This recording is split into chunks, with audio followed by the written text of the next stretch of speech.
bienvenidos al Senado de la República, bienvenidos a los medios de comunicación, a este foro Derecho de las Víctimas y la nueva Ley General de Víctimas, organizada por la Bancada de Acción Nacional y por la Fundación Humanismo Político. Nos acompaña en esta mesa inaugural el senador Ernesto Cordero Arroyo, presidente de la Mesa Directiva del Senado de la República y coordinador del Grupo Parlamentario de Acción Nacional. También nos acompaña en esta mesa inaugural el licenciado Miguel Alessio Robles, abogado de la Libre de Derecho, notario por oposición y exconsejero jurídico de la Presidencia, y el doctor Carlos Elizondo Meyer Serra. Es maestro y doctor en Ciencia Política por la Universidad de Oxford, ha sido embajador de México ante la Organización para la Cooperación y Desarrollo Económicos y es profesor investigador del CIDE. Daremos inicio a esta mesa con las palabras inaugurales del senador Ernesto Cordero Arroyo, presidente de la Mesa Directiva y coordinador de la Bancada de Acción Nacional. Bienvenido, señor presidente.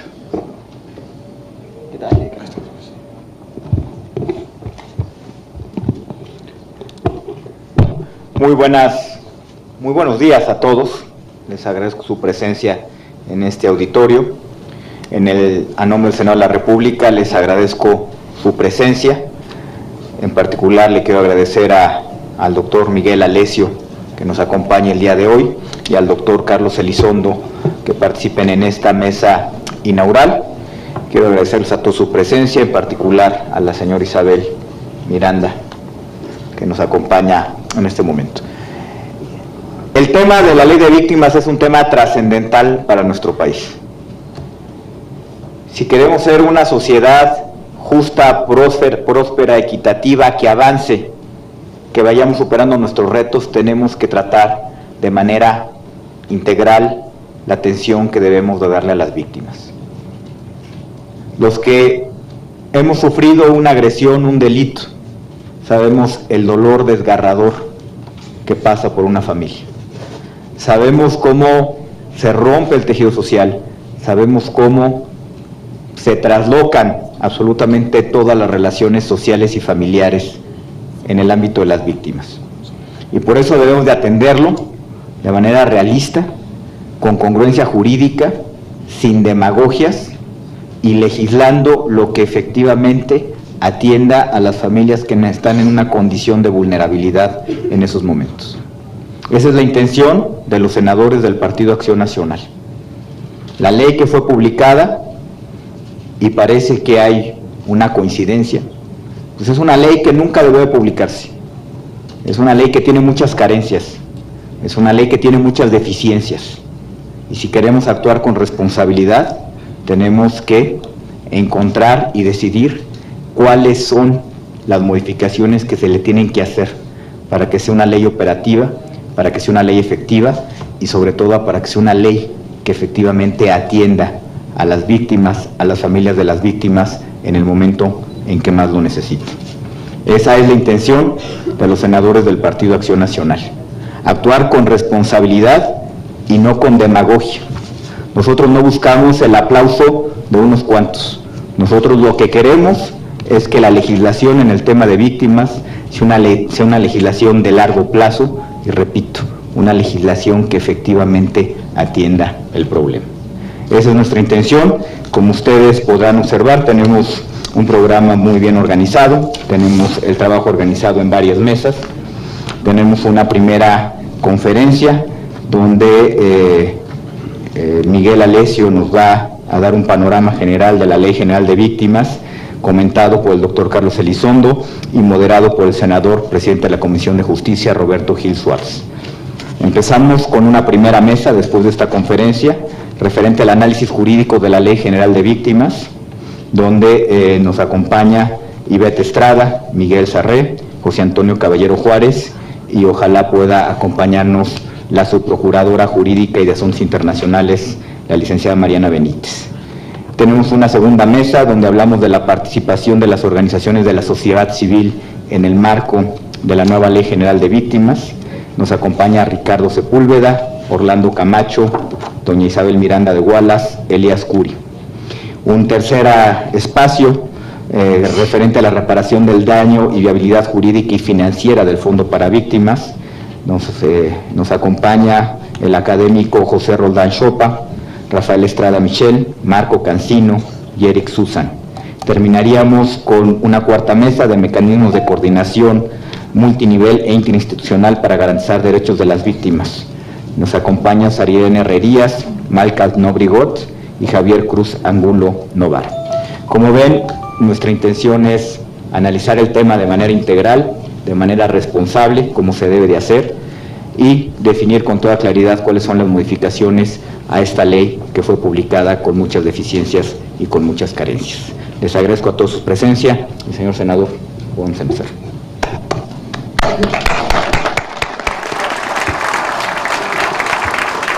Gracias, senador Ernesto Cordero. Para la intervención inicial le daremos el uso de la voz a don Miguel Alessio Robles. Bienvenido, señor licenciado. Gracias, senador presidente. Con su permiso.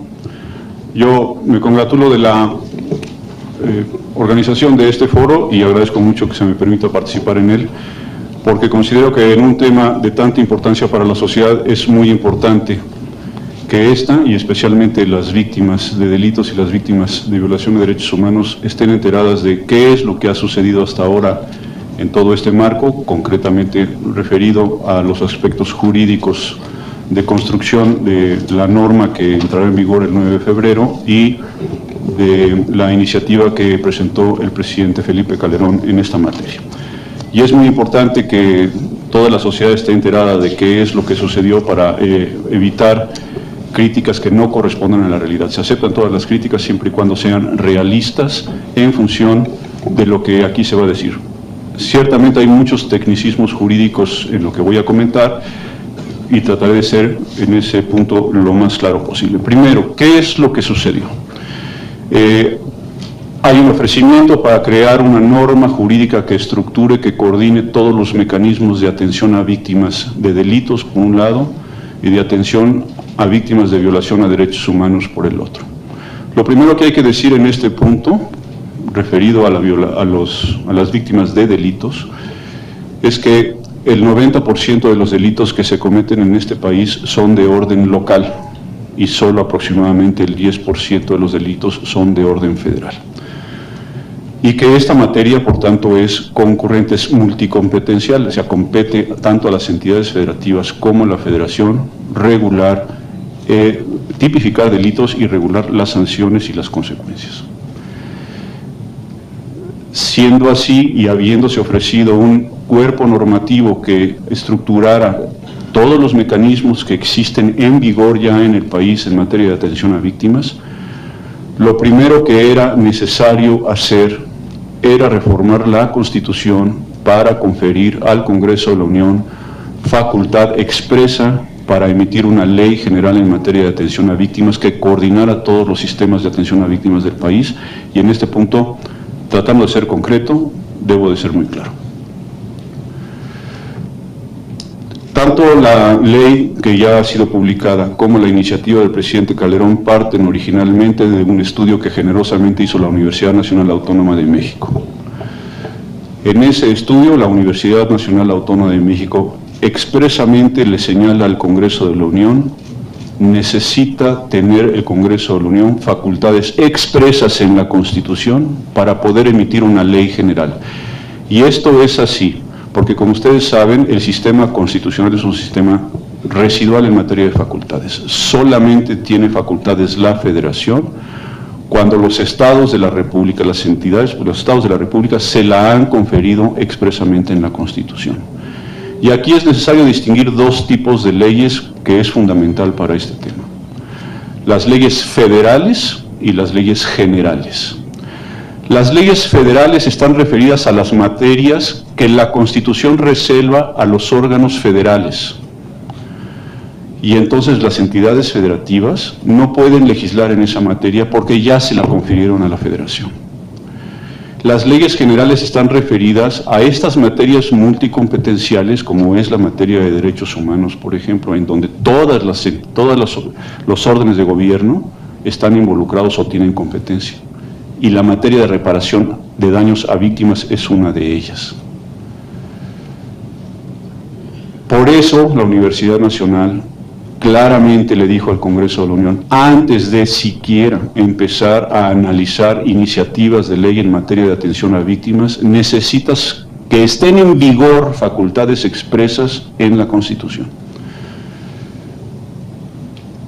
Así lo hizo saber el Gobierno Federal a través de la Consejería Jurídica y de la Secretaría de Gobernación a la anterior legislatura, y así lo entendió el Senado de la República de la anterior legislatura, aprobando la reforma constitucional que faculta expresamente al Congreso de la Unión a emitir una ley general de víctimas, solo que lo hizo concomitantemente con la aprobación de la ley. Ya veremos después este tema, porque tiene que ver con la posible convalidación. El Senado de la República aprueba la reforma constitucional y la ley ordinaria general en atención a víctimas y la envía a la Cámara de Diputados. La Cámara de Diputados solamente aprueba la ley general y no le da tiempo o no aprueba la reforma constitucional. De entrada, en este punto fundamental, pues la ley adolece de fundamento constitucional formal para ser emitida. Para que se entienda claramente, cualquier persona que se vea afectada por la aplicación de la ley a un caso concreto podría solicitar amparo, y con el solo argumento de la falta de fundamento constitucional expreso, no hay duda que habría ganado el amparo. Y cualquier entidad federativa o cualquier municipio que se sintiera afectado por la emisión de una ley general sin que los estados de la República le hubieran conferido la facultad al Congreso a través de la reforma constitucional, podría, a través de una controversia constitucional, controvertir desde luego la ley y desaparecer el orden jurídico mexicano. Por la vía de los amparos a los que me acabo de referir, cuando se emita la ley de amparo reglamentaria de la reforma constitucional en materia de amparo, a las 5 resoluciones, según la minuta del Senado de la República en esta materia, a las 5 resoluciones de amparo diciendo que la ley es inconstitucional por falta de fundamento expreso en la Constitución, no es que haya jurisprudencia como es ahora. A las 5 resoluciones desaparecería del orden jurídico mexicano la ley. En el proceso de elaboración de la ley, la Cámara de Diputados aprueba con algunas modificaciones, es un tema que no me da tiempo de tratar, pero con algunas haciendo referencia a algunas modificaciones que hizo el Senado, y la envía al Ejecutivo para su promulgación y publicación, y el mismo día que la envía al Ejecutivo para su promulgación y publicación, se da cuenta, supongo yo, de buena fe y con fundamento, de que no aprobaron la reforma constitucional que se requería, y el mismo día, por escrito, institucionalmente, la Cámara de Diputados le pide al presidente de la República que le regrese el decreto para hacer o para resolver algunas inconsistencias que tiene la ley. 20 días después, la Cámara de Diputados resuelve a través de su mesa directiva que debe de promulgarse y publicarse la ley como la aprobó la Cámara de Diputados, y a partir de ese día, a nuestro juicio, empiezan a contar los 30 días que tenía el presidente de la República para hacer observaciones o eventualmente promulgar y publicar. ¿Qué estaba en manos del presidente de la República entonces? Independientemente de las muchas inconsistencias que tiene la ley, a las que en general me voy a referir un poco más adelante y que será objeto de análisis específico en las mesas a las que se refirió el senador Gil. Pues el presidente de la República tiene en sus manos el camino fácil, digamos políticamente correcto, de publicar una ley que de todas maneras a él no le va a corresponder aplicar ni a su administración, sino que le va a corresponder aplicar a la administración siguiente, y que eventualmente las críticas por la falta de constitucionalidad de la ley o las críticas de las víctimas, tanto de delitos como de violación a derechos humanos, por la inoperancia de la ley, las va a recibir la nueva administración. Ese era el camino fácil y responsable.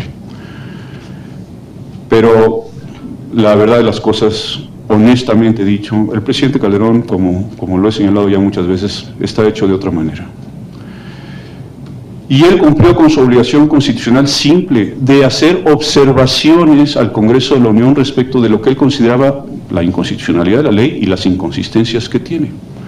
Si había sido ya aprobado por unanimidad, digamos, o por una amplia mayoría en ambas cámaras, con mayor razón el veto, las observaciones del presidente iban a ser superadas, porque como ustedes saben, para superar las observaciones del presidente de la República se requiere el voto de las 2/3 partes de los miembros presentes de cada Cámara. Si ya había sido aprobada por unanimidad en las dos cámaras, con mayor razón se iba a superar el veto, si es que las cámaras del Congreso de la Unión consideraban improcedentes las observaciones que hizo el presidente. Pero esto no sucedió porque la Comisión Permanente del Congreso de la Unión, arrogándose facultades que le correspondían a esta Cámara de Senadores, tomó la decisión de que las observaciones se habían presentado fuera de tiempo porque el plazo de 30 días debió haber empezado a contar desde el día en que originalmente la Cámara de Diputados le envió al presidente de la República el decreto y no cuando se le regresó 20 días después.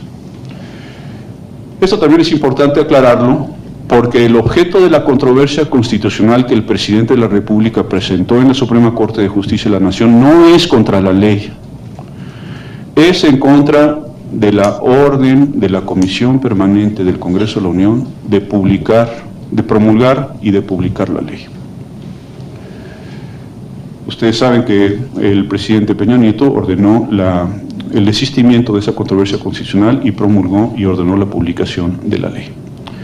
Hasta ahí el tema del fundamento constitucional para emitir la ley.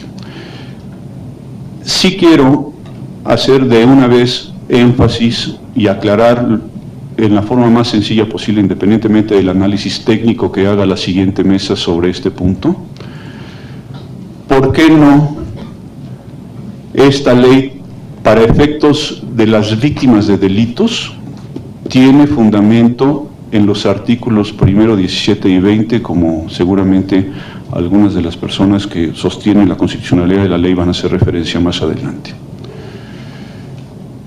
Para que el Congreso de la Unión pueda emitir una ley de carácter federal con facultades que no tenga expresamente en la ley, necesita fundamentarse en lo que se conoce como las facultades implícitas previstas en el artículo 73, fracción 30, que en pocas palabras lo que dice es: tu Congreso tienes facultades para emitir leyes en tu materia federal, para, digámoslo así, reglamentar otras facultades federales que tenga cualquier otro órgano federal. Si la Constitución, por dar un ejemplo lo más claro posible, sobre todo para los estudiantes de Derecho que nos acompañan, si la Constitución faculta al Poder Judicial Federal para resolver controversias civiles de naturaleza federal, por ejemplo, un tema de adopción internacional o un tema de matrimonio de extranjeros, el Congreso de la Unión se hace de las facultades implícitas para reglamentar esa facultad que tiene el Poder Judicial Federal, y en base a esa facultad emite el Código Civil Federal sin tener facultades expresas para legislar en materia civil federal. No hay en la Constitución una norma que diga: tu Congreso puedes emitir Código Civil Federal, y sin embargo existe el Código Civil Federal. ¿Por qué? Porque el Congreso tiene facultad implícita para la materia federal. Pero no sucede lo mismo con las facultades para emitir leyes generales, precisamente porque en las leyes generales estamos hablando de temas que competen tanto a las autoridades locales como a las autoridades federales. Prueba de ello es que existen muchas leyes de carácter en el orden local que regulan los derechos de las víctimas de delitos. Olvidemos de las víctimas de violación de derechos humanos. Tan es así que 22 entidades federativas tienen ley de atención a víctimas, para que el Congreso de la Unión pueda agrupar en un orden jurídico nacional todos los sistemas de atención a víctimas previstos. Por ejemplo, en estas 22 entidades federativas que tienen ley de atención a víctimas, se necesitaba facultad expresa. Repito, el camino fácil hubiera sido: publíquese la ley y a ver qué pasa. Yo digo también, honestamente, y perdónenme la digresión extrajurídica, yo digo también que a la primera de cambios, cuando la ley desapareciera del orden jurídico mexicano, por los amparos o por las controversias constitucionales, hubieran dicho que el presidente Calderón, siendo abogado, no se dio cuenta de una cosa tan elemental como de que el Congreso de la Unión necesitaba facultad constitucional expresa. Eso es lo que hubieran dicho sus detractores cambiando el discurso. ¿Cuáles son el fundamento general de las inconsistencias para dejar a las mesas el análisis específico de cada uno? Por ejemplo, la ley publicada no distingue entre los mecanismos de atención a víctimas de delitos de los mecanismos de atención a víctimas de violación a derechos humanos. Y el mecanismo es fundamental porque estamos hablando de dos formas de violación o de reparación a víctimas distintas.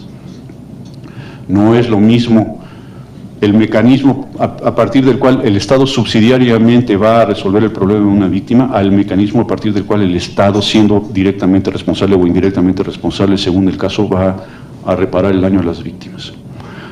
No se prevén mecanismos transitorios o de cualquier otra forma para atender a víctimas de delitos o de violación de derechos humanos anteriores a la entrada en vigor de la ley. Se prevé una comisión ejecutiva que claramente es un organismo descentralizado que no cumple con ninguno de los requisitos previstos en la Ley de Entidades Paraestatales. Además está formada solamente por particulares. No contiene normas de organización de esta comisión, tan simples como convocatorias, sistemas de quórum, sistemas de votación. Más importante, no prevé una sola regla, por lo menos clara, de cuándo el Estado subsidiariamente va a entrar a la reparación del daño de la víctima en sustitución del criminal. ¿Cuáles son las obligaciones mínimas de la víctima para que el Estado esté obligado a reparar el daño? Debe de presentar una denuncia, debe de esperar un tiempo prudente para que el Ministerio Público en la averiguación previa trate de localizar a la víctima y de ver si puede reparar el daño. Tiene que hacerse una investigación socioeconómica para ver si la víctima tiene posibilidad de reparar el daño o no.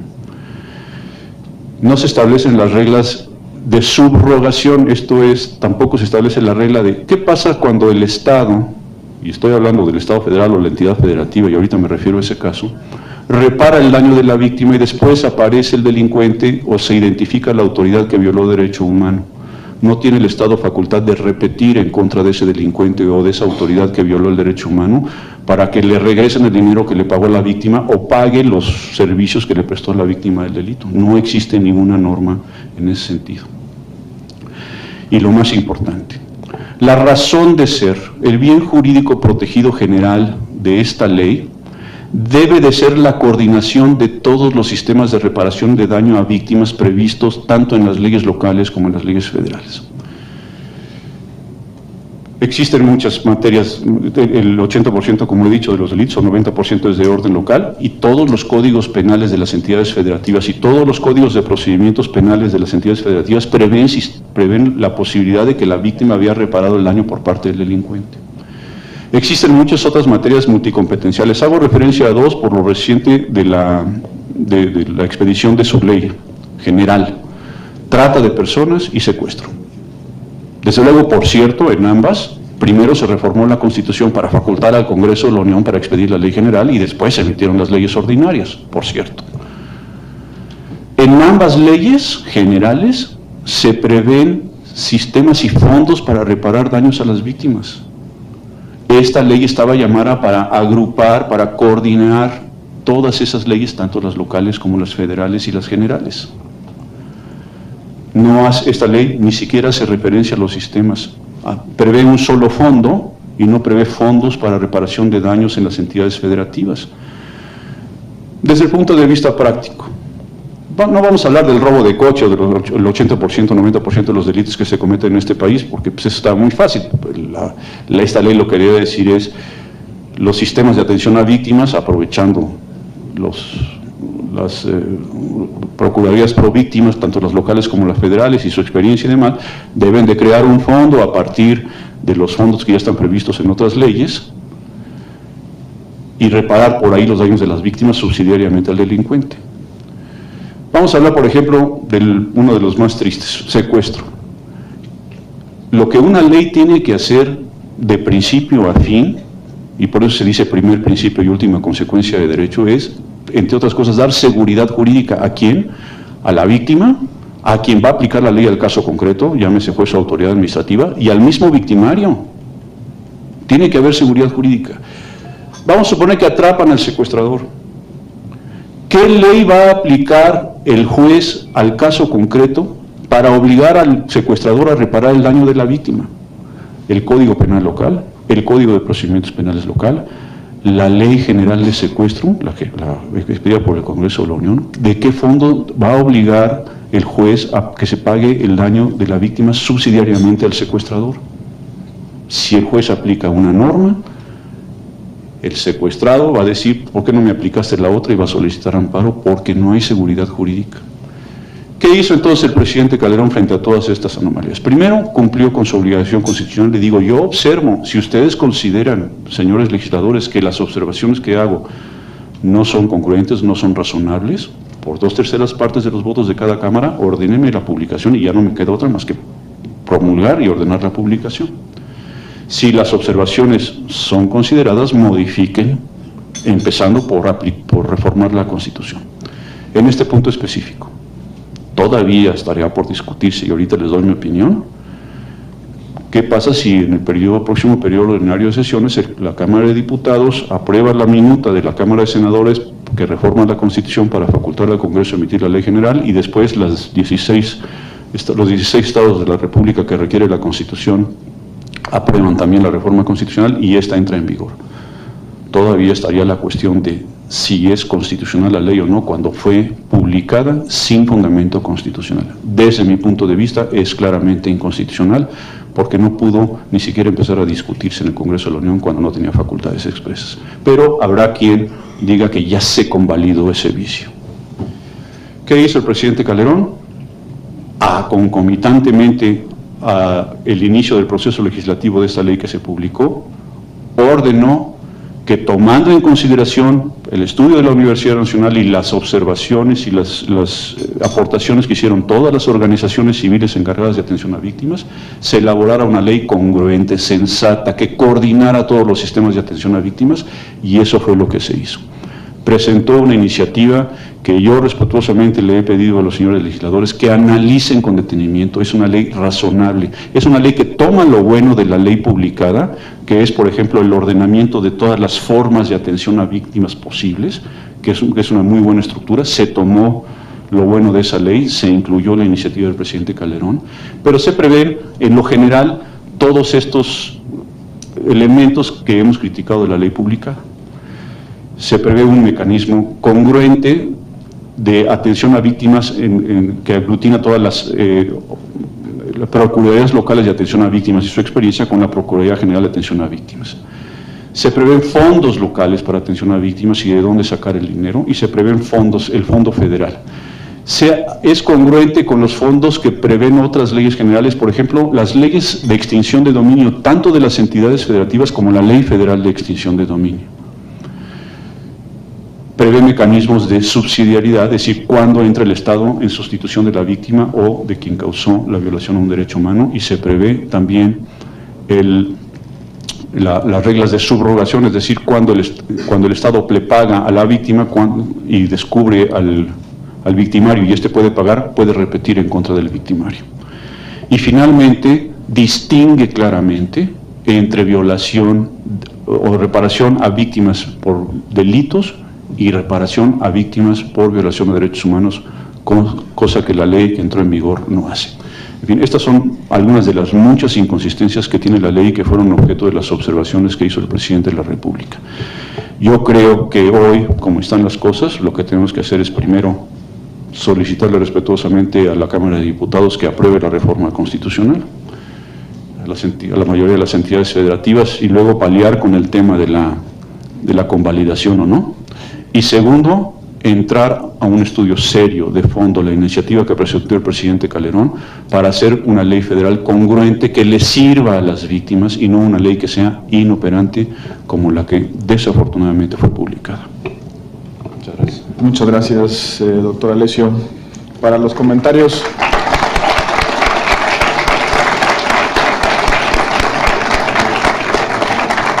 Para comentar esta primera ponencia, le pedimos al doctor Carlos Elizondo Maestra que pueda tomar el uso de la voz.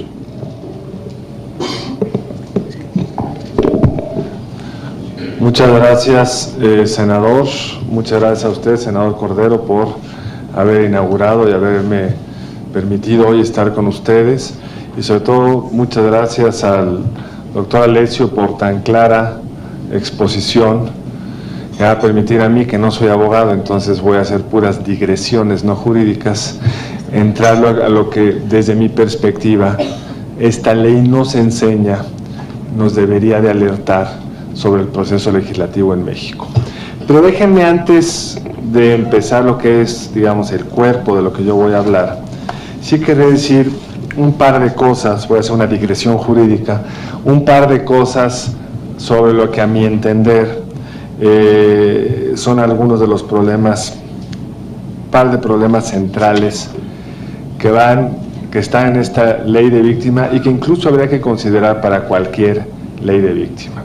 Primero, por supuesto, todos los que estamos acá estamos preocupados por las consecuencias de la falta de Estado de Derecho en muchas partes del país, por las violaciones a los derechos humanos por algunas de las personas que han participado desde el Estado en las tareas de combate al crimen organizado, y estamos todos claros que un Estado de Derecho, un Estado democrático, requiere de un Estado que garantice una serie de derechos de los ciudadanos y mecanismos para que estos, cuando no están debidamente garantizados, puedan ser compensados.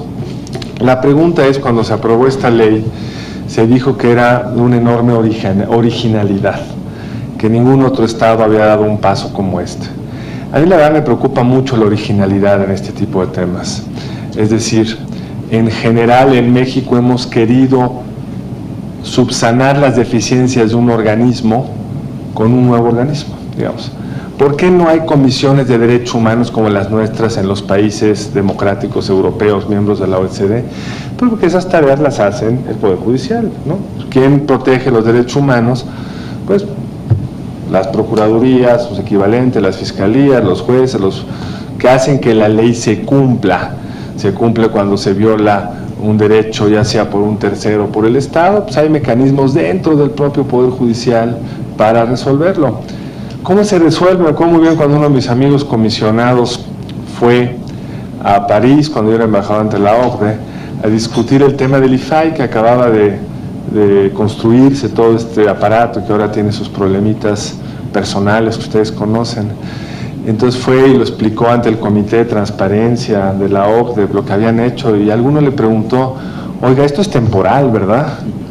¿Por qué? Pues todo este aparato para la transparencia de la información no lo encuentras en otros países. Que cómo se soluciona esto a través del Poder Judicial. Hay reglas de qué tiene que hacer el Estado y se cumple a través del Poder Judicial. En algún momento que tuve el privilegio de estar nominado a una lista de ser consejero del IFE hace varios años, estaba por aquí un amigo mío politólogo, pues qué interesante, me dijo, ¿y eso es de tiempo completo?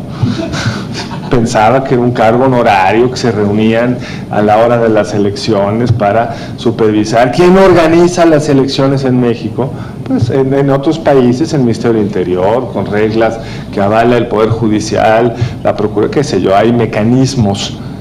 Tenemos que hacernos cargo que ese conjunto de instituciones que hemos construido, algunas muy nobles, con objetivos todas ellas muy loables, que le han dado mucho a los mexicanos, lo hemos hecho porque no hemos resuelto bien el problema como se debe de resolver. Yo no conozco, y espero que aquí alguien me pueda corregir, un país que se haga cargo de compensar en automático, si no aparece el criminal, a las víctimas. Yo no lo conozco. ¿Por qué no? Porque abre toda una serie de comportamientos oportunistas por todos lados. Yo pensaba, cuando originalmente me metí en este tema, que no es el mío, pensaba que una ley para las víctimas de la violación de los derechos humanos, que es lo que haría más sentido, pero no una compensación para cualquier delito. Entonces, ahí hay un tema de fondo que creo que hay que tener presente a la hora de rediscutir esto. Ahora déjenme entrarle un poco más a lo que a mí me preocupa de lo que nos dice esto del proceso de toma de decisión tanto a nivel ejecutivo, pero sobre todo el Poder Legislativo. Primero, yo me puse a leer esta ley cuando creo que fue el Procurador General de la República, al momento de su promulgación, dijo que esta ley era perfectible. Bueno, por supuesto, todo es perfectible en la vida, pero normalmente no vas aprobando leyes y el día que la apruebas dices, es perfectible. Y cuando me la puse a estudiar, me di cuenta que era mucho más que perfectible.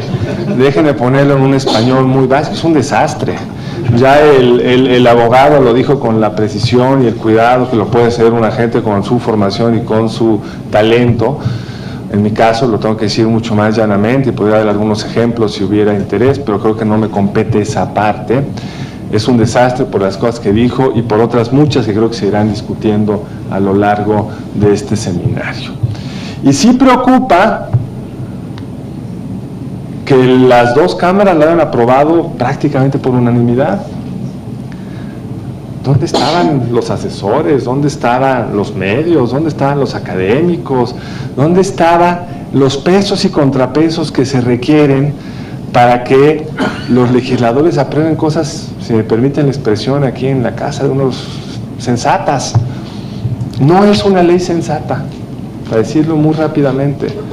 Y pasó en un tiempo récord, cuando había otras iniciativas, cuando se había hecho un estudio al que hizo referencia el licenciado Alessio, un estudio que indicaba cuáles eran las rutas que tomar. Se optó por una estrategia fast track, porque en el momento políticamente parecía expedito. Esta es mi primera reflexión. ¿Cómo le hacemos para evitar la legislación al vapor? Ya lo vimos, hay unos desmanes el 1 de diciembre, se meten unos señores a la cárcel, a lo mejor tenían derecho, de razón de estar o no tengo idea de los casos concretos de los señores de los desmanes, no sé si eran los culpables o no, y se modifica la ley para sacarlos. Pues para eso no es el proceso legislativo. El proceso legislativo es para sentar las bases cuidadas, pensadas hacia adelante, de las relaciones entre los poderes, de las relaciones entre los poderes y los ciudadanos, de las relaciones entre los ciudadanos, y no está para manifestaciones de tipo político. Entiendo que es un proceso político, por eso me dedico yo a la ciencia política, pero tiene que estar cuidado el producto como lo que es, las bases con las cuales nos relacionamos, porque si esas bases están mal y generan esta confusión que ya nos mostró el licenciado Alessio, desde que puede ser declarada inconstitucional si aprobara la ley de amparo, las modificaciones a la ley de amparo, hasta todas las complejidades por falta de cuidado en las competencias que implica, pues estamos simplemente creyendo que resolvemos un problema, tomándonos una foto y creando un problema mayor. Otros países, Francia, por ejemplo, ¿cómo resuelven estos temas? Toda ley tiene que pasar por un proceso de constitucionalidad. Aquí no lo hacemos sino ex post, con lo cual tienes un proceso enormemente complejo que te lleva a tener vigente durante un tiempo una ley que a lo mejor es inconstitucional. Tenemos que pensar en esos mecanismos. Pero el segundo tema, en fin, esa es mi perversión, yo debe haber sido funcionario de Hacienda en otra cosa, pero en fin, acabé acá.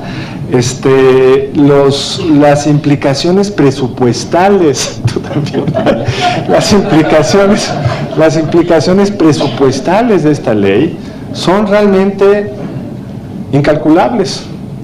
Digamos, casi todos los países, Estados Unidos lo tiene muy claro, toda ley que se emite solo y solo si están claros cuánto cuesta y disponibles los fondos. Tiene que haber una appropriation bill, una medida que le permita tener los fondos adecuados.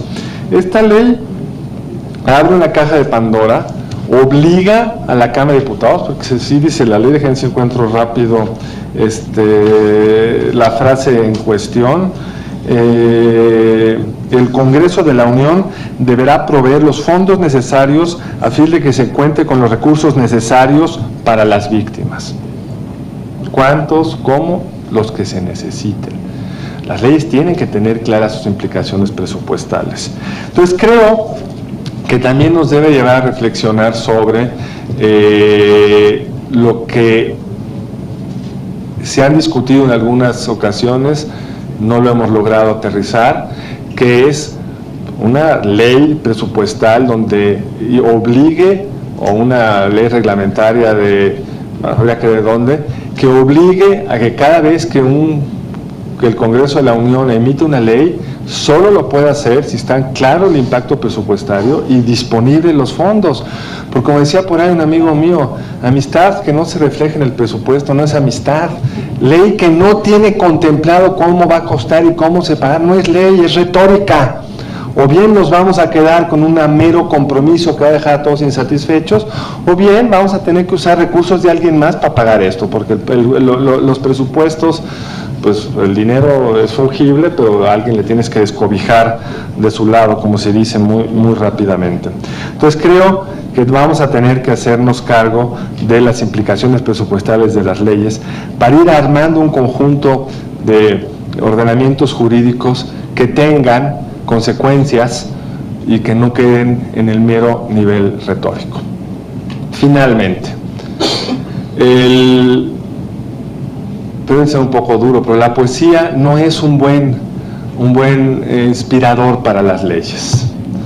Decía el señor Sicilia, que llamarlo por su nombre, pues el señor Sicilia, en su artículo del Proceso, que esto de andarse preocupando por tecnicismos es como muy mundano. No. Las leyes son antes que nada tecnicismos, no son principios generales, aspiraciones del pueblo mexicano. Las leyes tienen que estar técnicamente bien hechas. Y si las leyes no están técnicamente bien hechas, además de que generan una enorme complejidad en su administración, pues pueden tener incluso impactos contrarios a los deseados. Pueden generar comportamientos oportunistas. En fin, creo que urge una revisión de esta ley, urge verla con ojos frescos, con ojos críticos, abrevando de la mejor experiencia internacional, teniendo en cuenta también que muchas de estas tareas corresponden a entidades, concretamente a la Procuraduría y al Poder Judicial, que merecen la atención, los recursos, el cuidado político para resolver de tajo estos problemas y no ir generando, como en materia de derechos humanos, el sistema de derechos humanos más caro del planeta Tierra. No es una frase que digo aquí nada más. Si uno suma los presupuestos de la Comisión Nacional de Derechos Humanos con todos los presupuestos de las comisiones locales de derechos humanos, ningún país del mundo gasta tanto en eso. Yo les pregunto, ¿tenemos el mejor sistema de protección de derechos humanos? No. En contra, si uno ve el presupuesto de los poderes judiciales locales, se gasta poquitito. De las federaciones que estudiamos, ahí no puede decir del mundo, pero las federaciones que estudiamos en un texto que publicamos la doctora Magalón y yo, pues encontramos que México era el que menos gastaba en los poderes judiciales locales. Entonces, como el dinero es finito y la capacidad política de impulsar cosas es finita, en vez de estar mejorando de raíz el problema, que sería fortalecer la procuración y la administración de justicia, andamos creando unos instrumentos que dejan contentos a algunos, que son muy populares en el corto plazo, pero no creo que ayuden a resolver el problema de fondo, que es que no haya víctimas. Y para eso se requiere una mucho mayor capacidad institucional. Pues muchas gracias por la oportunidad de hablar con ustedes. Muchas gracias. Muchas gracias, doctor Elizondo. Hemos convenido en esta mesa un mecanismo de diálogo y para provocar una segunda ronda de comentarios quisiera enumerar algunas de las preocupaciones fundamentales que han estado en la reflexión a propósito de esta ley. Ya decía el doctor Alessio el tema de la constitucionalidad, porque si uno revisa el objeto de la ley, uno entiende que la ley tiene como propósito reglamentar derechos constitucionales, regular de manera indirecta derechos procesales de las víctimas y por el otro lado, ordenar un conjunto de facultades de los distintos niveles y ámbitos de gobierno, lo cual correspondería a una ley general y para eso, como ha dicho el doctor Alessio, se requiere una reforma constitucional. Pero hay otros elementos que puedan ser objeto de análisis en esta mesa. Por ejemplo, el mecanismo de reconocimiento de víctimas.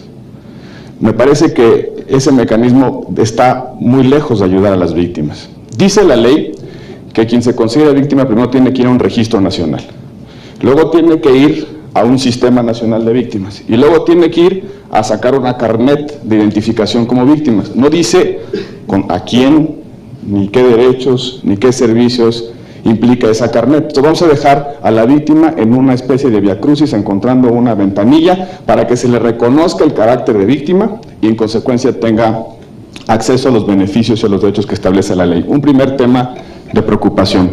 El fondo.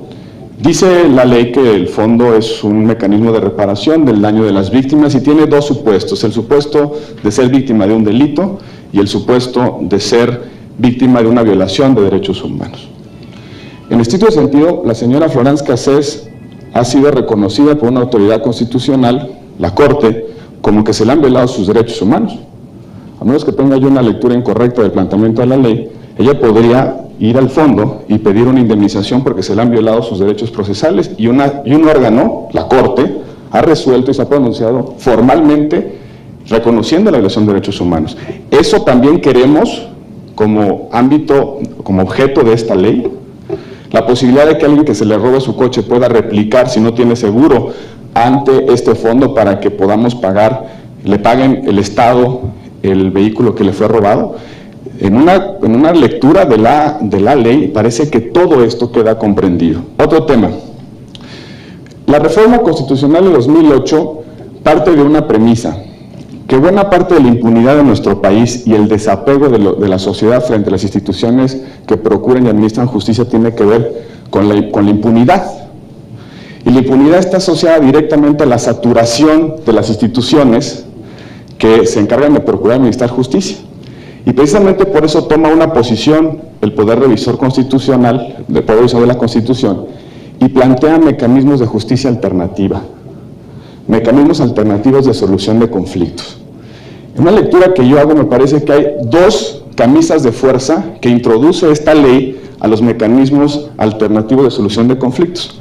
Por un lado, dice la ley que las víctimas tienen derecho a que los autores de los delitos sean enjuiciados.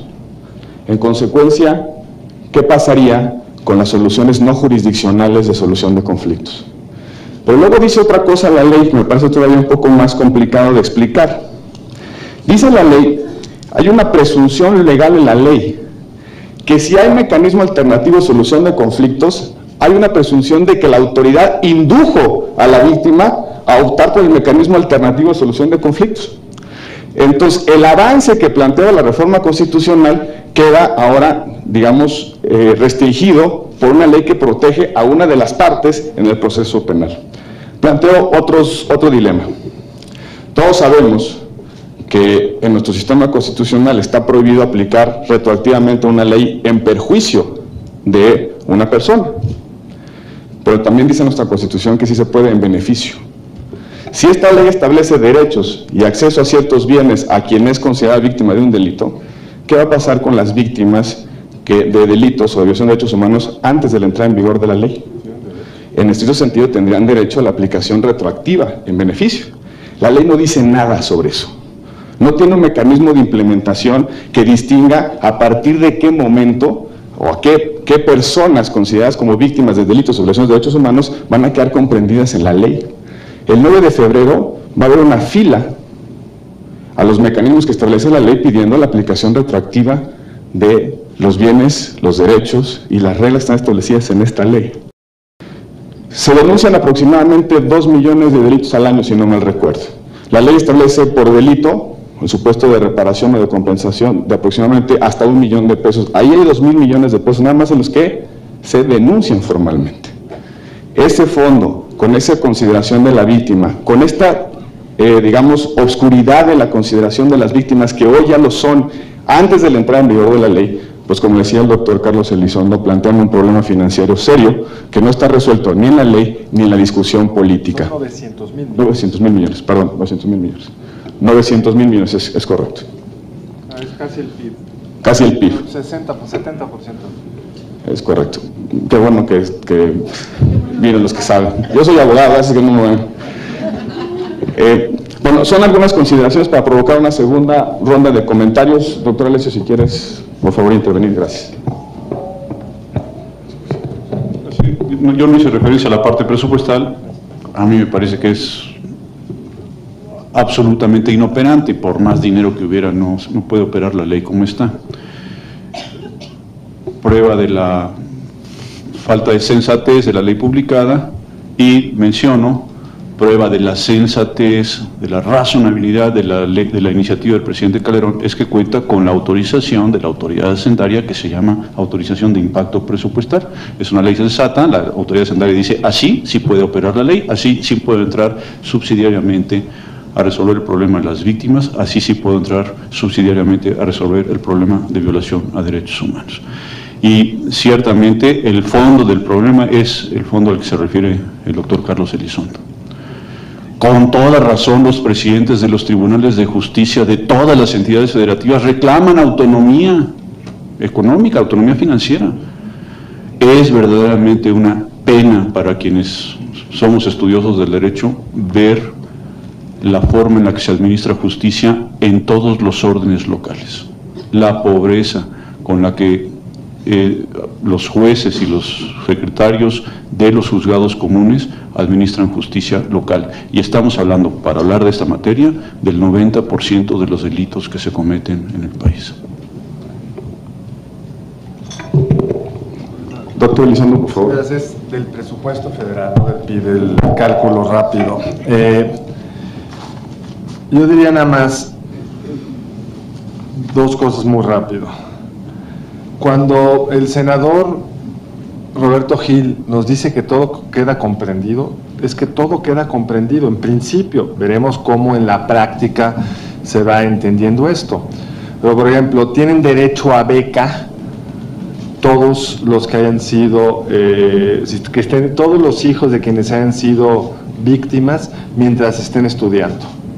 Entonces, en principio, hubo un ataque en dos bandas criminales, murieron 8, esos sicarios tienen hijos, comprenden dentro de la ley de víctimas. A lo mejor está bien, porque son víctimas, no son culpables, pero hay que hacernos cargo de qué estamos diciendo cuando escribimos y suscribimos una ley como esta.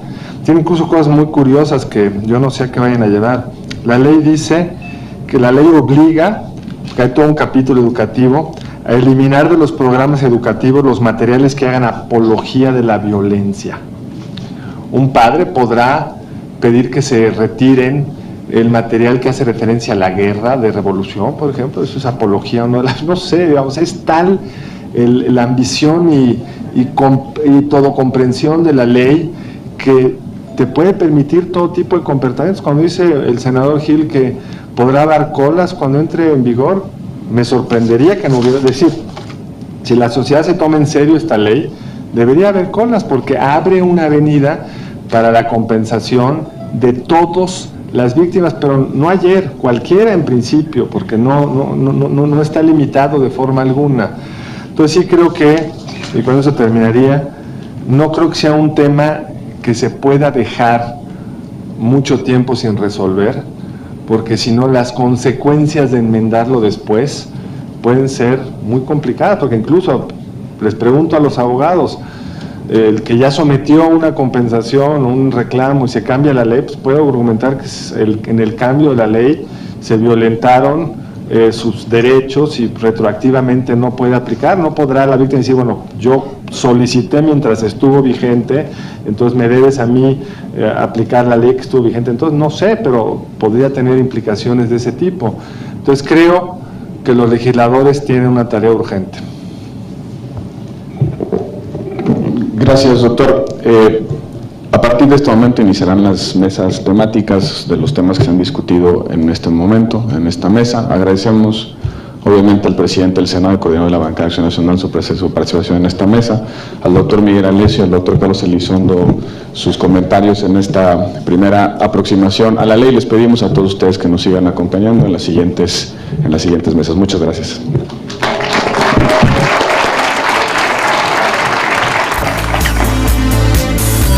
Canal del Congreso, el canal de la Unión, presentó.